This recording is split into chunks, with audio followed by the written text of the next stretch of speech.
Hello and welcome to your inner thigh or adductor fascial freedom tutorial. Now this one we can use a foam roller if you have it. The size of that one's quite nice. If you don't have that, you can use a ball, basketball, football, netball, whatever you have.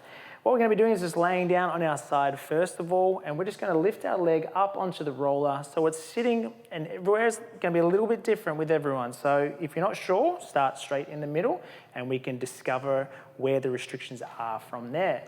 Now again, some of you might notice straight away that's pretty intense. Relax onto it, a minute or two just to calm the body. Then from there, all we're going to do is just introduce again those small little movements, precise movements. The easiest one that you can probably introduce is just straight up and down. So all you're doing is just gently rolling forward a little bit more. So we roll out along it and then come back in again. You can use this to discover where some of those main restrictions are. If you find a sore spot, let's move to that spot, reposition and start there.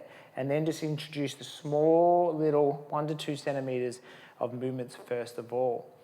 Then we can introduce a little bit of internal and external rotation. And all you're doing in there is just lifting the foot up and internally rotating the leg and then just allowing it to fall back onto the ground again. Now this can be quite brutal. So start with something quite light.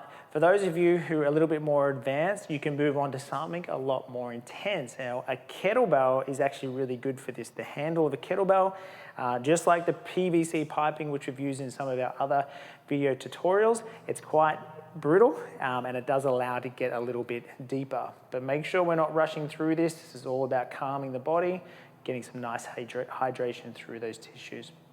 Get to work on that one. Looking forward to seeing you on the next video tutorial.